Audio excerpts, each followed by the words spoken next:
Unspoiled Network podcast. This is Spoil Me, covering One Piece, episodes 284 and 285. In this episode, our friends begin their mostly one-on-one attacks on the CP9 agents. And I am really, really curious to see how the fights go down with everybody. I'm very sad that there were only 2 episodes this time. Welcome to Spoil Me.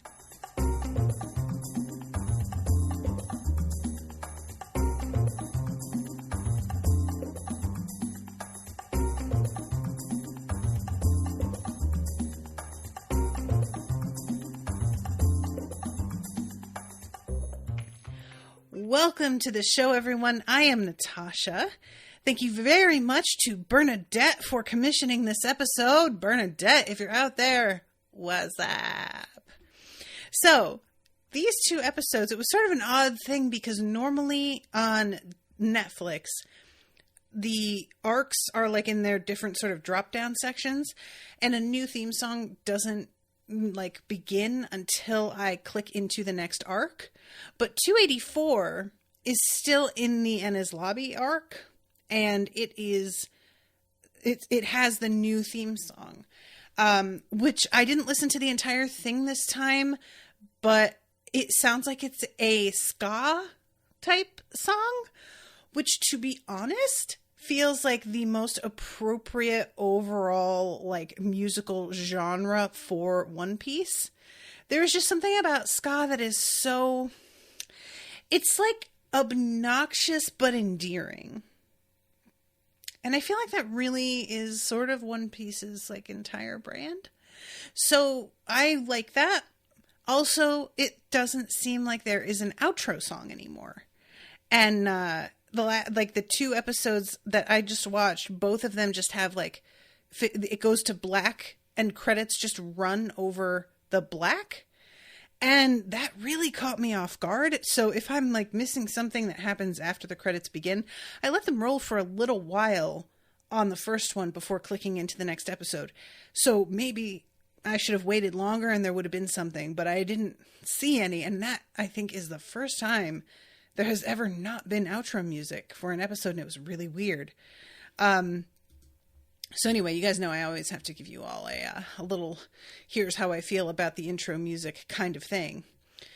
So, when we begin this episode, I gotta say, you guys, we have the intro, and it is an intro and recap. When I click past all of those, this episode is coming in at 15 minutes, 30 seconds total. The little button on the episode jumps ahead to minute 8. It's almost halfway through the episode by the time it actually begins. And I was like, that is a lot of extra stuff that we've got going on if we're skipping all of that. But anyway, everybody is in their usual places on the wall that we left them at last time. And then we have, of course, the CP9 agents looking down on them, standing at the Tower of Justice. We are indeed, because I had said last time that I think we are going to have to regroup with the Frankie pirates who have to lower the drawbridge so that they can cross over. It doesn't go, of course, as simply as lower the drawbridge and walk across. The drawbridge winds up not lowering all the way, and we have to find another way across. And of course, the way we find across is harrowing and involves an attempt at flight. And this all, as well, seems very on brand. I do really enjoy watching Spandam get more and more jumpy as they continue to move forward with everything. And he keeps insisting that he's basically invincible, but there seems to be a shadow of doubt in him And he keeps trying to act like it's not there in later scenes when he's with Robin. But I'm like, I think they're finally starting to get to him.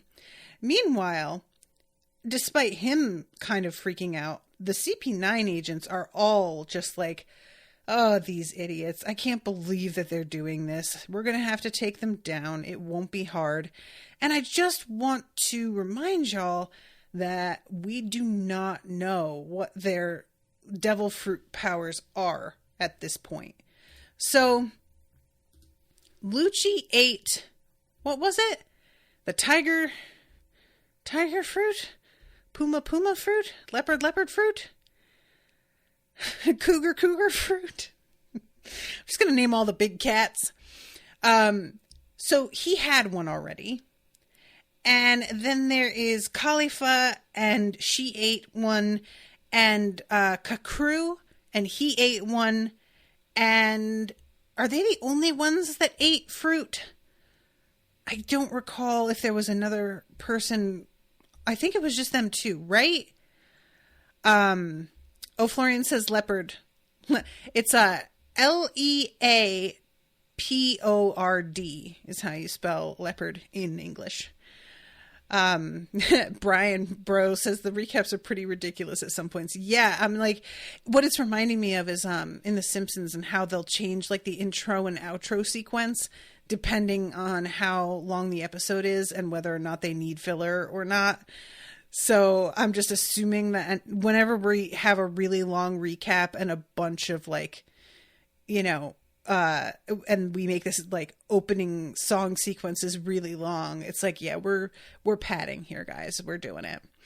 Oh, and real quick, I wanted to mention that Gabriella, who was a visitor on the last episode, she got in touch with me on Discord and told me about the fillers and the fact that there are some like little short story bits in the episodes between this one and the last one, because I jumped over, I think, 5 episodes in total. And I do want to go back and watch those, but I haven't done it yet. And, you know, full disclosure, you guys, there was a bit there where I was able to watch all of the filler stuff. And because now there are these dogs that I'm taking care of, I just don't have the free time the way that I did. So I really do want to. The body is willing, but the spirit is weak. It's kind of, I don't know. You know what I'm saying. Anyway, so I'm just saying I'm not sure if I will get to them, but I am going to try. So then we go to, this is the most amazing thing. You guys, I know that there are all of these moments throughout this show that I have said this might be one of my favorite things that has happened. But this is going to go in my like top, I don't know if top 5. I'm going to say definitely though, top 10. We have that like 3-headed judge guy, and he is going up against one of the leaders of the Frankie Pirates and Paulie, and these dudes attack them down the sort of, I'm trying to think what the word is, but right between them, so that if they were indeed one being, it would very badly injure them. But it turns out they are not one being. The Baskervilles peel apart, and it looks like they're actually falling.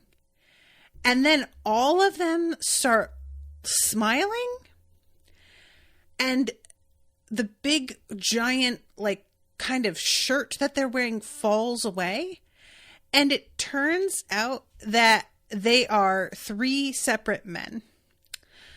We have one man with very large legs in the middle, and he is standing in a sort of crouch, he's like in a plie, so that his thighs make a seat. And then the 2 men sitting on either thigh each have one exceptionally large arm and hand. But they have very, very small little legs. And they also have pretty big heads. So that when those men are seated on his thighs and they hold their one large arm out a shirt sleeve, it all comes together to look like a very giant 3-headed man. Which is already hilarious. Like, we're just fucking amazing moment when the shirt drops away and you find out that this is actually just 3 dudes in essentially a trench coat. But then one of them says, I think it's Polly, who is like, wait, why did you do this? Why are you set up this way?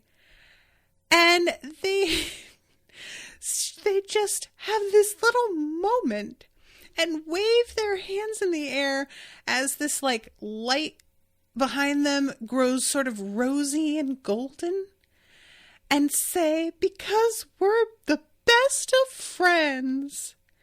And you guys, I was laughing so hard I had to pause it.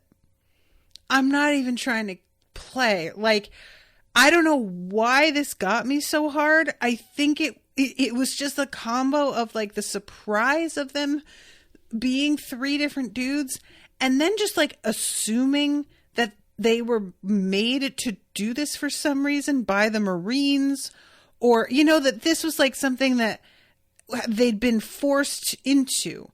And finding out that it's just like, oh no, we just really like each other and we just wanted to do this thing. And then of course we have like the center guy, because like Left and Right Baskerville once again announce what their names are. But the guy in the middle always has to say some weird shit. And he says, you can call me princess. And he gets that like kind of like cherubic face with the rosy cheeks. So I think that while those all happened, and I'm like, okay, that's the extent of the punchlines, because he always has to say something ridiculous. I'm always like kind of ready for it. And then they dropped that on me after he does the call me princess delivery. And I was not ready for another joke that quick, nor one so surprising. This killed me. It really did. And I want to mention too, like when they're sitting on his leg initially, when the shirt opens, it looks like these guys have one large arm and hand and the other one is a normal size. But here when they're waving their hands in the air, talking about how they're the best of friends, both of their arms appear to be the same size. So I guess it was just like a trick of the animation there. But yeah, this just really was a lovely little moment that means nothing. It doesn't really matter in the grand scheme, but I will remember this as being like a quintessential One Piece moment, probably forever. So they do manage to interfere with the lowering of the drawbridge, and it gets stuck partially down. So there's a way through, but it's not like an easy walk across like it was intended to be. And of course, Spandam is just like, oh, well, problem solved. If the gate isn't entirely down, I guess there's just nothing to be done. And I'm like, Spandam, you really just have no imagination. He keeps on calling them nobodies and stuff, and I just can't get over how incredibly bad at this guy is, because they, again, have taken out all your guys and are standing here with a partially open drawbridge, all of which should have been impossible. They're not nobodies, guy, and you're not fooling anybody by just saying that over and over. Nobody's buying it. Oh, sorry. Brian in the chat says the small filler shorts get my full recommendation. They only equal about 15 minutes total, so it should be easy enough. And one of them, the dub actors have to do their voices with a funny Italian accent, mob story style. Oh, God. Gotta head out. Catch you next time. Bye, Brian. Thank you for stopping in. Oh, man. Fucking... Look, I'm not going to get into it, but goofy Italian accents are kind of a weakness of mine. And it's the sort of thing where I'm like, I recognize that it may be problematic to do like a stereotypical Italian accent, but I am still feeling like I still feel like I just don't really have the same problem with it that I do with other oppressed groups. And there are a couple of bits in the like sort of SNL repertoire that still slay me. And one of them is heavily an Italian accented, I think it's Kate McKinnon as the lady who very, very poorly tried to touch up the painting of Jesus that was in her church, like an ancient, like 400-year-old plaster fresco or something. And if you guys haven't seen it, I recommend it because that is something that Owen and I quote at each other all the time in very bad Italian accents, and I will never not find it funny. So let's jump into now the situation with Frankie. So Frankie is over here. He's got the actual weapon blueprints. And now last episode, I was talking with Gabriella about whether or not the weapon that the world government is trying to keep from being made is real, or whether it was like metaphorical and the weapon was just sort of knowledge and that they were calling it a weapon to try and get people worked up and afraid, and really it wasn't anything quite that simple or overt.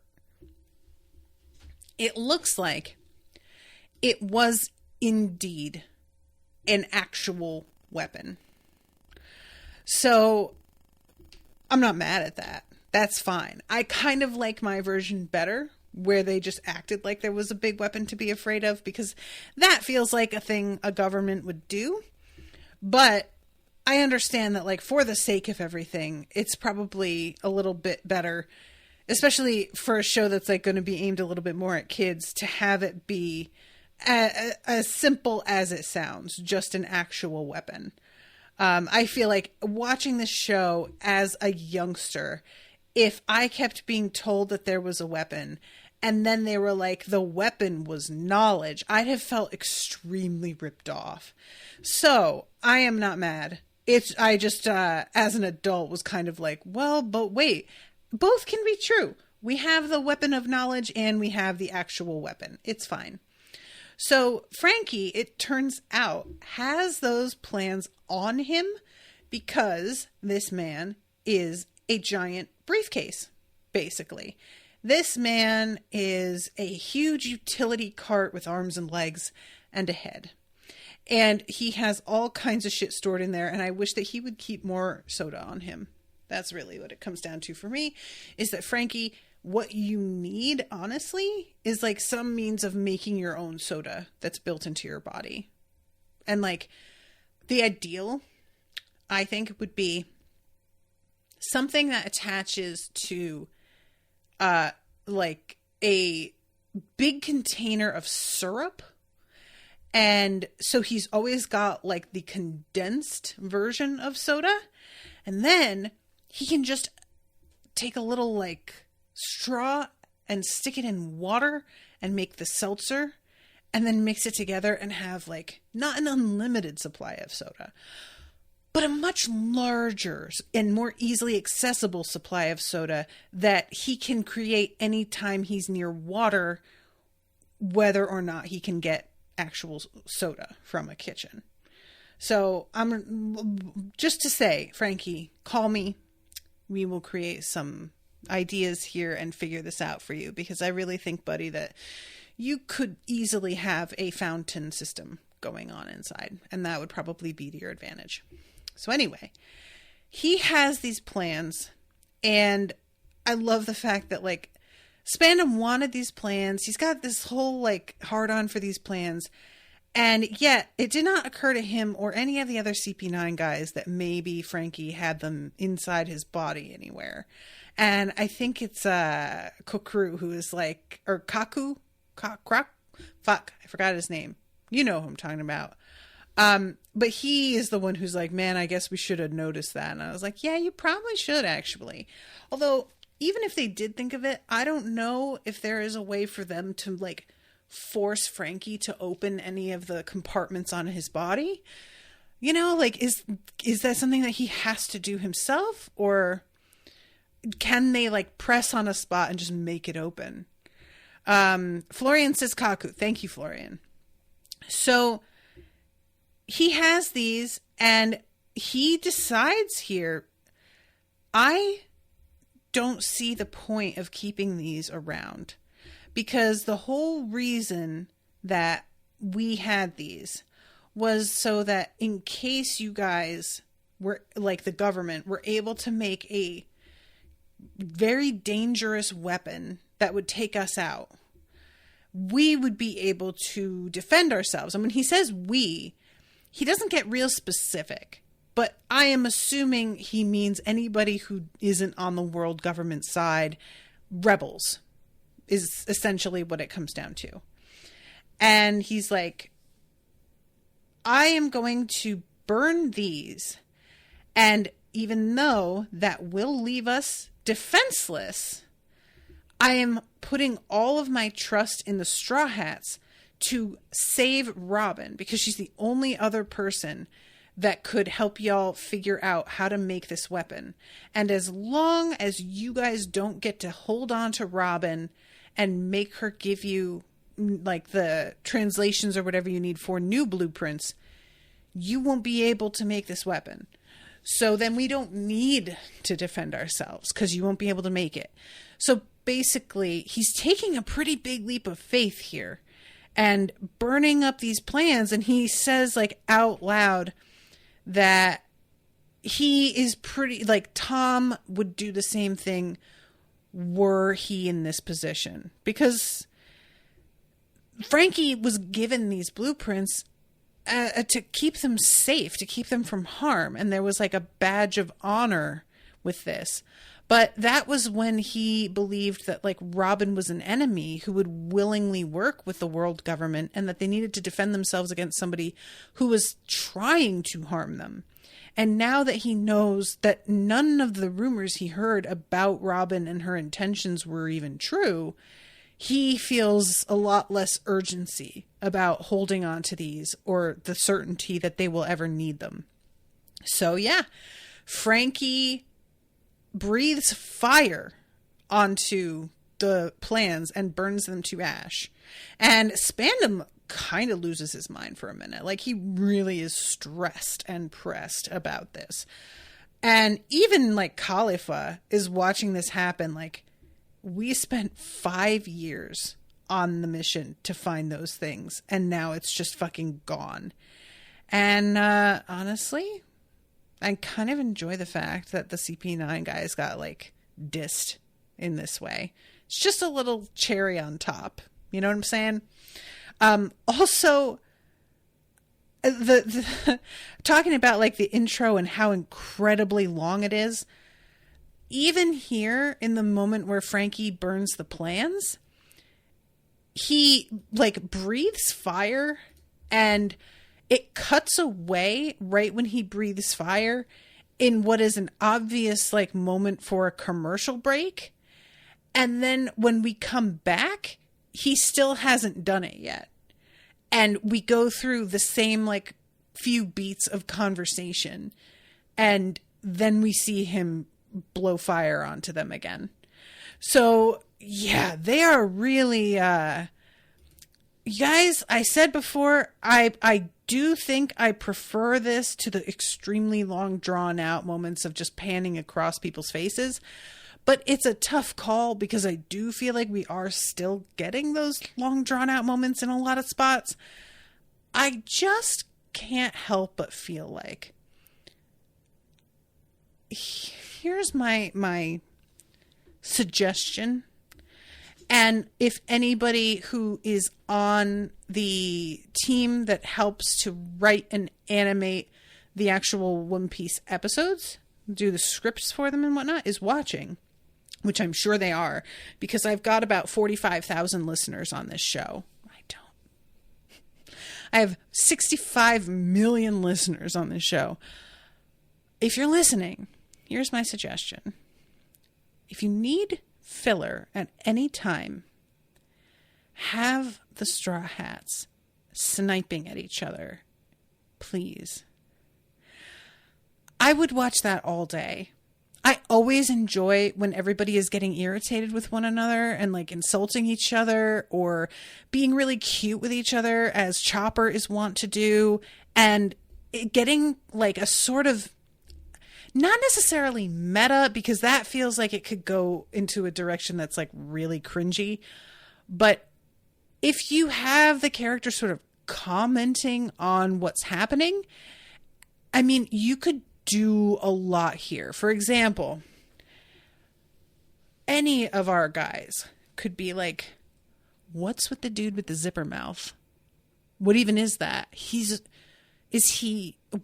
What is he, you know? And everybody's sort of noticing the weirdness of certain characters and talking to one another about it.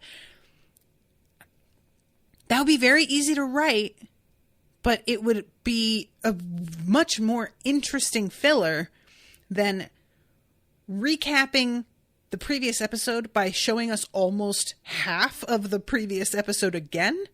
And then in the midst of the main narrative of the episode itself, doubling back 4 minutes and making us rewatch something immediately after. I just feel like that's more interesting to watch, you know? Excuse me. So, Florian says, Natasha doing the Usopp. How so? I'm not sure, Florian. Florian has used the less than sign. Natasha doing the less than Usopp. I don't know if I'm reading that correctly, though. Forgive me. But anyway, all of this to say, there are ways to pad things out that are still entertaining. And I feel like the padding they're choosing is very boring. And they can do better. And this is such a wacky, zany world that they're in. And they're not really taking advantage of that in moments where they could just go wild with it a little bit. It seems like a missed opportunity to me. Oh, Florian says it's because of me saying I have 3 million listeners. You're not wrong. I have 8,000 listeners. So anyway, I just wanted to mention that because this particular moment with him breathing fire onto the plans, it just stood out quite a lot that we went back as far as we did and had to watch the whole moment over again. So yeah, Spanham basically just like falls to his knees and is low-key like crying over the embers and charred bits of paper that remain.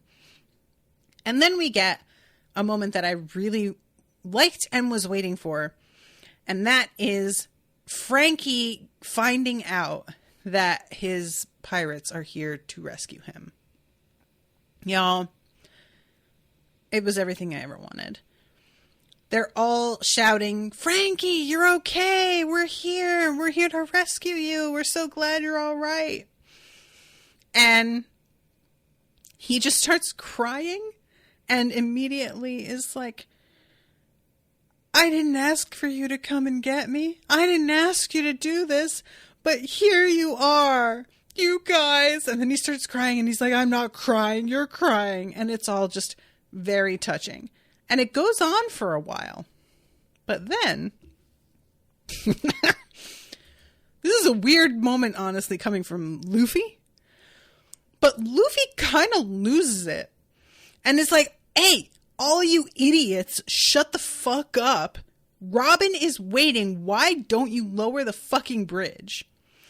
And both Zoro and Nami, who were kind of shocked at Luffy's outburst, are like, oh, he's right. And they lean over the side and start yelling at them to do it. And I was like, I thought that the 3-headed dude stopped them. I didn't think that they just stopped lowering it for the sake of talking to Frankie. I thought that they were lowering it and then they got stopped and it was like jammed up. I guess Luffy is saying, don't stand there talking, figure out a way to unjam it. But I don't know. I just, anytime that you guys want to, if you want to jump in and like explain a thing to me that I'm getting wrong, go ahead. So then we have Spandam, and he comes forward having completely lost his temper over the fact that Frankie burned the blueprints. And he just comes up behind Frankie and literally shoves him off the side of the building into the sort of endless void of water below them. And this is honestly very upsetting as somebody who just hates heights in general. I don't want to see anybody fall from a particular height to begin with. But then we've got the fact that there isn't even any ground to be seen. And the sort of unknown aspect of where he's falling toward. And just how it fades into blue. You guys, this is just very, very scary. And here we get Kokoro.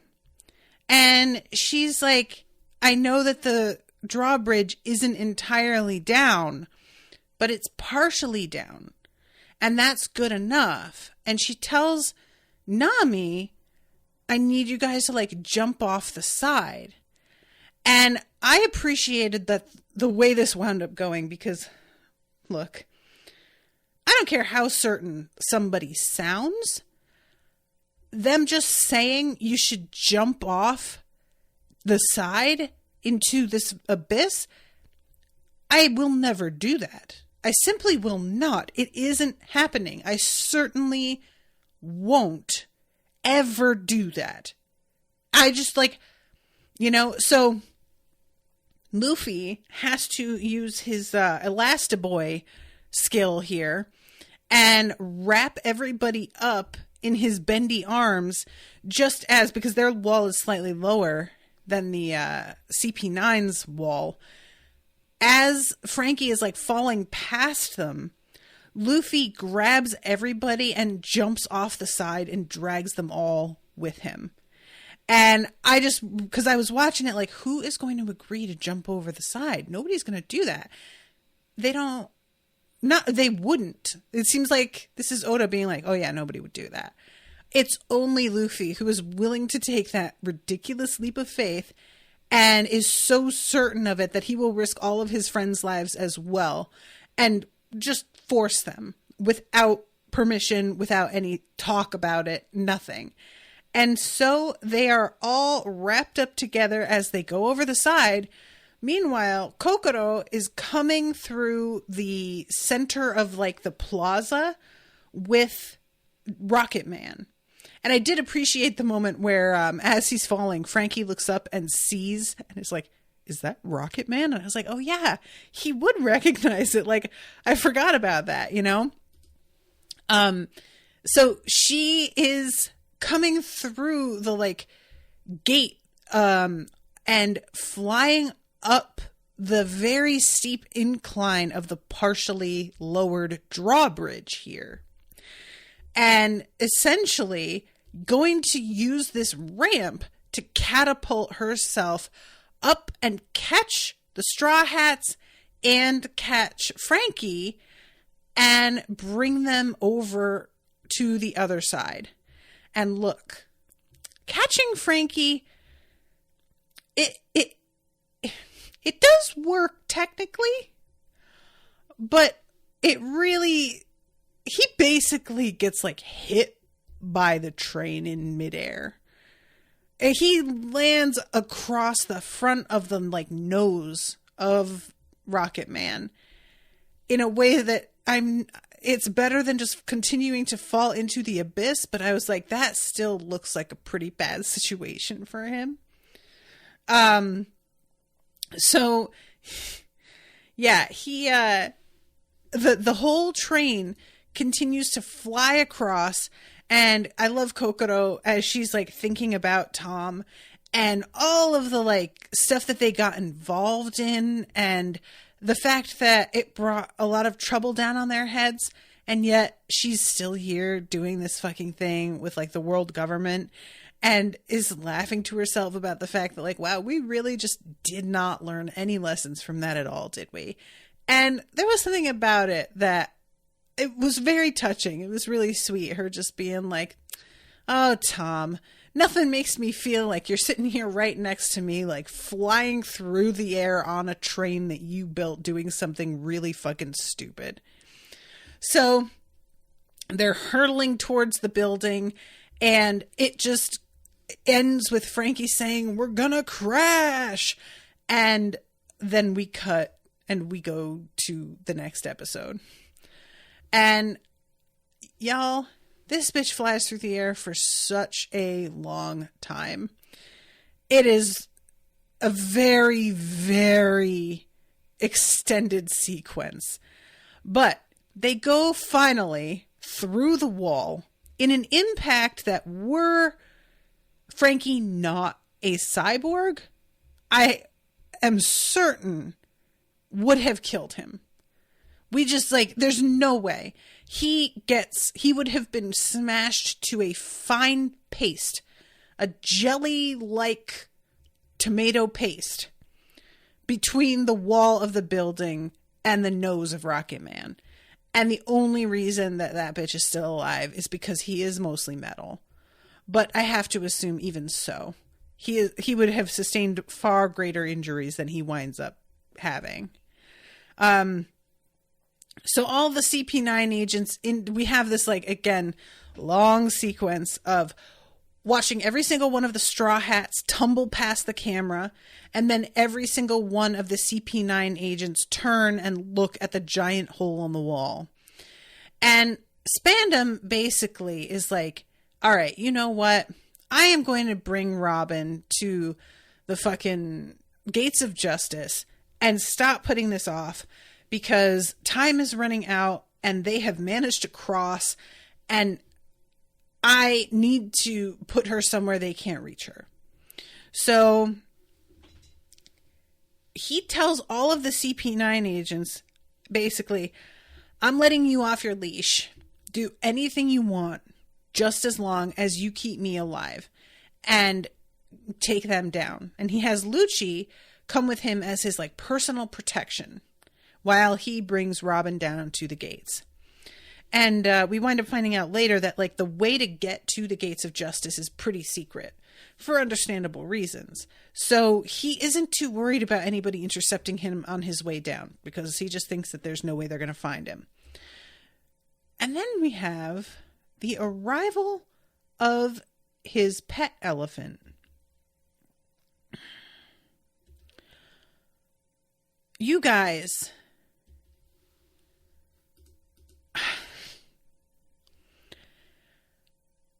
okay.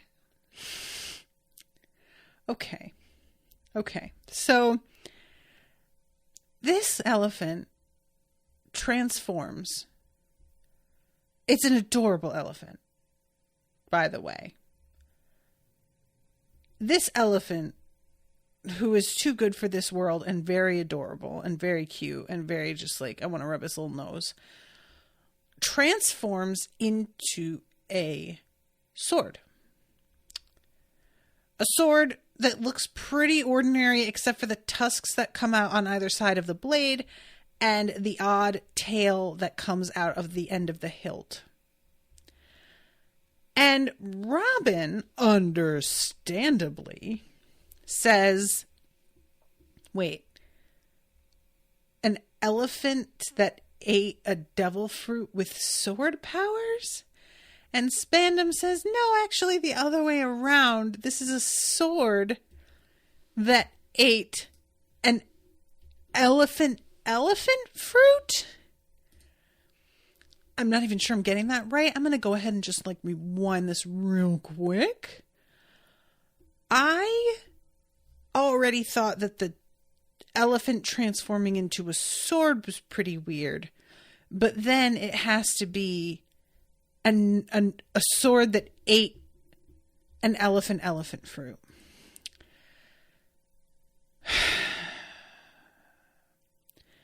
Florian says, remember the dog from Mr. Four and Miss Merry Christmas?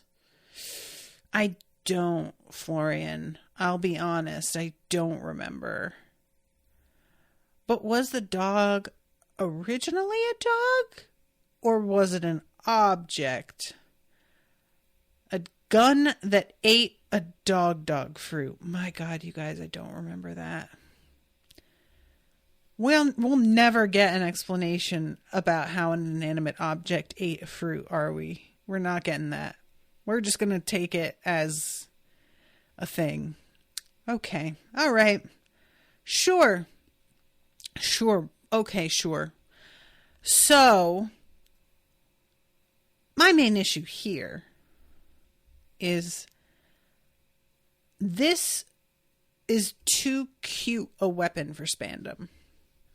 Right? Can we all agree? Like, if you have a character who has a very excited, eager to please pet elephant that turns into a sword, you want the person with that pet to be like more fun and cooler. Spandam doesn't deserve this little guy. It's just too cool a thing. And I also love the fact that it's yet another moment of Spandam not having his own powers, as far as we know. Because, you know, he has like CP9 agents that he's given devil power fruits. He has a weapon that has eaten a devil power fruit. And yet he has never himself chosen to eat a devil fruit. And I find that really curious, unless he has and we just haven't seen that yet, which is certainly possible. But it's just an odd thing to be investing in a certain way in everybody around you and never actually attempt to like invest in yourself that way. But anyway, okay. Florian says a gun that ate a dog fruit. He shot baseballs that exploded. I really don't remember that. I can't believe I forgot something like that. I made myself forget, probably. So yeah, this is just too fucking good a weapon. I'm just so mad about this. And basically Spandam's whole vibe is, I've got this sword. I've got Lucci. There is no way anybody is taking me down. Let's go. And Robin has been in those like sea stone manacles, so she can't fight back. She can't do jack shit, and she's getting really frustrated. Meanwhile, the Frankie pirates are stuck on the other side of this drawbridge, and I'm really wondering if they're going to be able to find a way over eventually.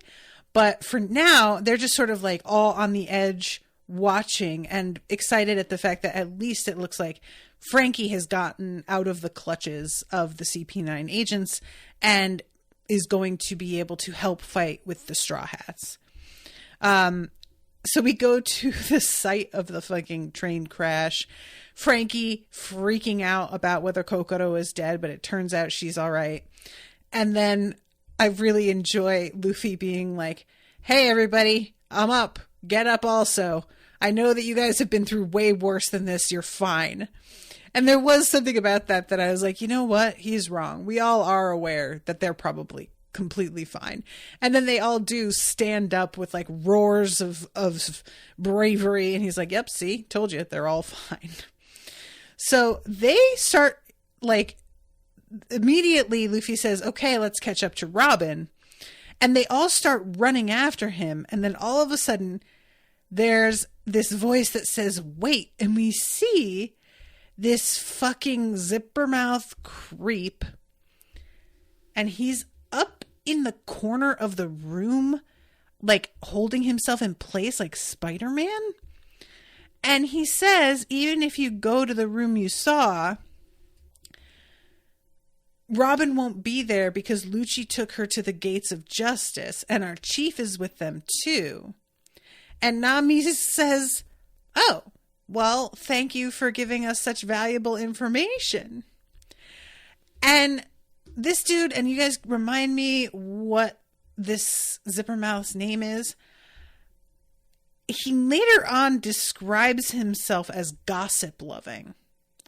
So this is like an ongoing thing because I was sort of like the intro that we had of him.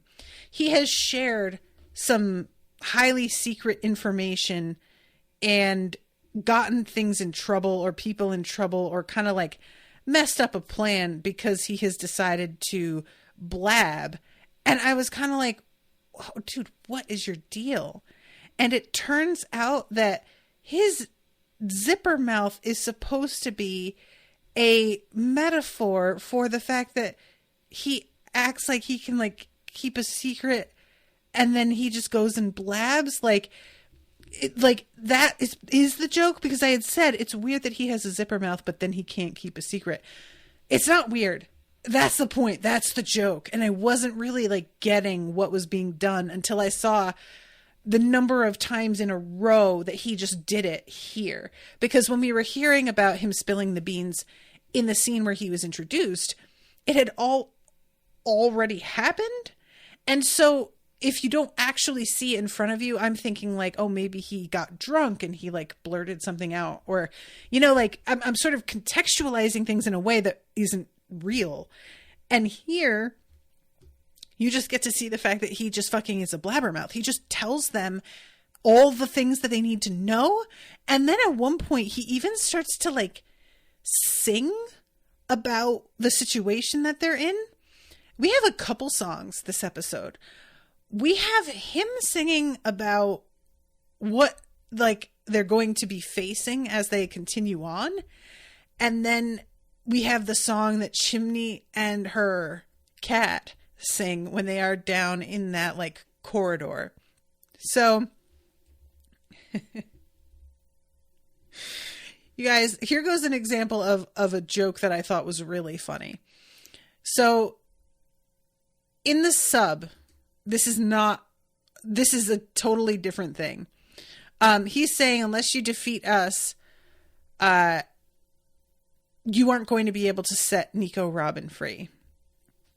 And Luffy says, okay, well, we'll fight you all then and we'll set her free. It's no big deal.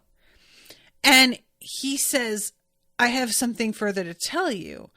And in the sub, it's like, I have one more thing to tell you. And it goes to Luffy and he says, what? Do as you wish. And he says, thanks. But it doesn't really hit. In the dub, he says, I'm trying to tell you something important. And Luffy says, go ahead, we're listening. And then he pauses and there's like a sound to his voice and he's like, oh, thank you. Like the fact that Luffy is being polite and like, no, yeah, go ahead and speak. And they're just like having an almost like friendly interaction. It's just a very funny little beat in the conversation that is off in a way that I found very, very funny. And I was like watching the subtitles at the same time the way that I do.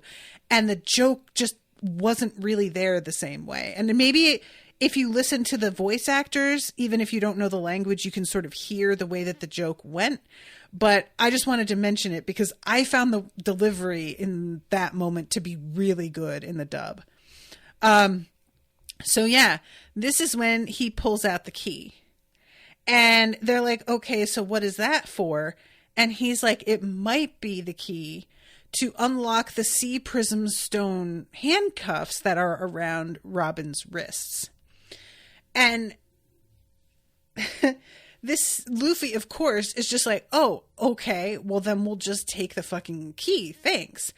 And he reaches out with his powers and tries to get it. And this guy bounces away and says, well, wait.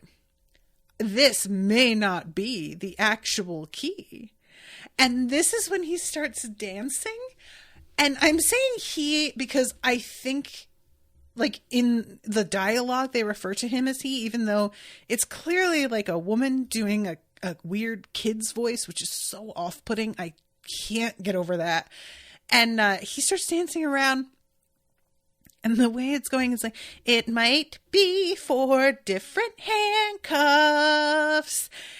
And everybody's just watching while like he's like got sparkles going around him. There are 5 CP9 members, including me, as he's like dancing up the wall, and nobody is like responding. They're all just standing there staring, except for Frankie, who cannot help himself whenever there's any music involved of any kind. And he begins just like dancing around in the background. And I was like, Frankie, you have got to stop, sir. So basically what it comes down to is the CP9 members are going to distract them by having them each like fight one-on-one until they find the right keys so that they can buy time for Spandam to get her to the gates of justice. And when Zoro says that out loud, he again out loud says, yep, that's pretty much the plan. And then is like, God damn it, why do I keep just telling them stuff? And I was like, why do you, sir? And when they say, we're just going to ignore you, he says, fine, then I'll just ditch this key in the sea. We're trying to give you all a sporting chance. So, and I was like, there really isn't a good reason to do that.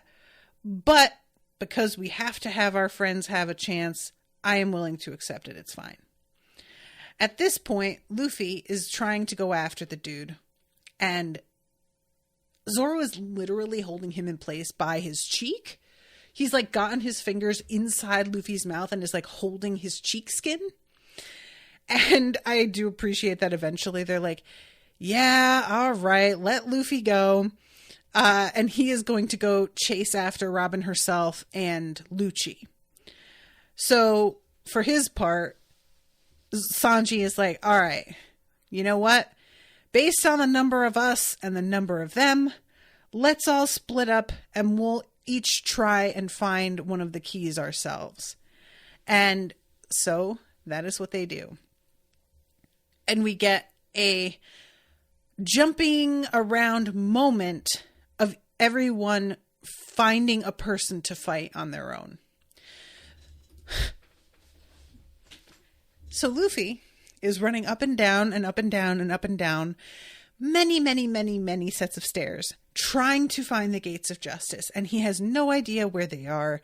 And it is honestly kind of like anxiety inducing to see all of the staircases and how wrong he is, like every direction he's going. Then we go to Chimney and her cat, who have fallen through a weird trapdoor in the floor. Now, the sub says, a secret passage, and they're singing, and it's all like greenish, and it says geography, physics, stigma, marimba, as they're walking down this passage. I have got to tell you guys, I don't know what they were going for there. There are times where the subs are not like quite on point with a joke or translated a little bit weird compared to the way they're doing it in the dub, but I can understand what it is they're going for, and it just didn't really work. Here, I have no fucking clue what that's supposed to mean. Geography and physics are subjects in school, but then we've got stigma, which is like, you know, when there is a negative association with a particular like action or name or something. And marimba, which is a type of instrument. I don't know what that is. In the dub, though, she's singing secret passage, candlelit, a little creepy. Like she's singing about the passage and how creepy the whole vibe is down here. And it's really funny. Like it works really well because she's just kind of naming things that as she's passing them and adding them into her song, which is like a thing kids do, which to be honest is a thing I do.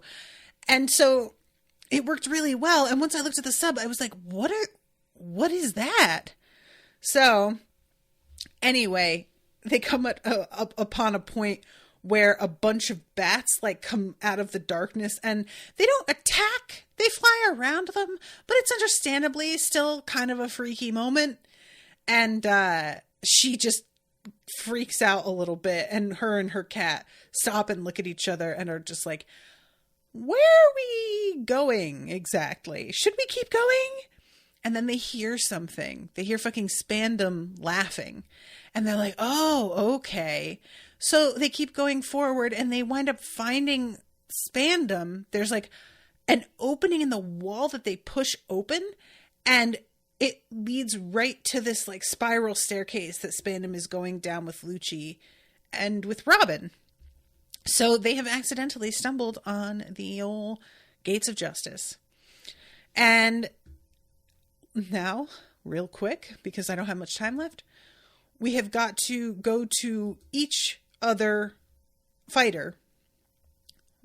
Frankie, for his part, is trying to find more soda so that he can, have enough energy to fight and power his like superpowers. And he is the one who, I think, runs into Zippermouth again, if I'm not wrong. Excuse me, guys. I don't know why I've got like dust in my throat or something. But he gets interrupted. Then we have Nami, and she gets stopped by the weird like theater guy who, honestly, he is like really, really annoying, but I don't know why. I kind of like him. I think there's something about like the intensity of the music every time he shows up that I find weirdly engaging. And I'm really curious to see what a fight between him and Nami is going to look like. Then we go to Usopp, and he's like checking behind doors for people, but like hoping that there's nobody in there. And he finally winds up coming across the one dude who's in a garden, and he has like, it looks like he was drinking sake and fell asleep. And the key is just hanging out right in front of him on the grass. And Sanji is like, there is no possible way it's that easy that I can just take it from him. But also, it's too tempting to pass up. I mean, of course he's got to try and go for it. And then Sanji, and I should have known, Sanji walks into a large, glamorous, very feminine looking bedroom. And the door closes behind him, and Khalifa is standing there, has closed and locked the door, turns the lock, and then says, "Can I make you some tea?" And there's this long drawn out pause, and we see like an actual heart rate monitor and him flatlining. And he turns around with big heart eyes and says, "That sounds lovely." And I don't know why, but I really enjoy the concept of him flatlining, because I know the heart is not supposed to be an indicator of brain activity, but what I'm getting there is this man just went brain dead. And so now he's doing a really fucking stupid thing. And it works quite well, in my opinion. And then we have Zoro walking in to a kind of library. And this is where I will never remember it. Kaku. Thank you, Florian. Kaku is sitting there waiting for him. Now, in the sub, it just says, "You've come in with your sword already drawn?" And Zoro says, "Yes, they're crying out for blood." Boring. In the dub, he says, "Well, yeah, they're thirsty." And there's a pause with like an actual musical like dun for blood. And the delivery of the line is so over the top and so goofy. It's like a Steven Seagal movie. It is so bad, but it's very, very funny. And that's the last line of the episode. So I was just left cackling. And then it just cuts to, the end, to be continued. And I was like, oh my God, really? That's where we stopped? But it was really funny. Like, I enjoyed it quite a bit. I was just like, oh my God, Zoro, sometimes you really just take yourself way too seriously. I understand that you are a serious man and you do your best on everything and really are responsible about your swordsmanship and your training, and that's all great. But, dude, anyway, all right. I have got to wrap up, but thank you guys very, very much. Appreciate you all so much. Thank you, Bernadette, for commissioning this episode. And yeah, I'm really enjoying all of these. This past couple arcs, I feel like have been real winners. So thank you again, and I will see you next week. Until then, toodaloo, motherfuckers.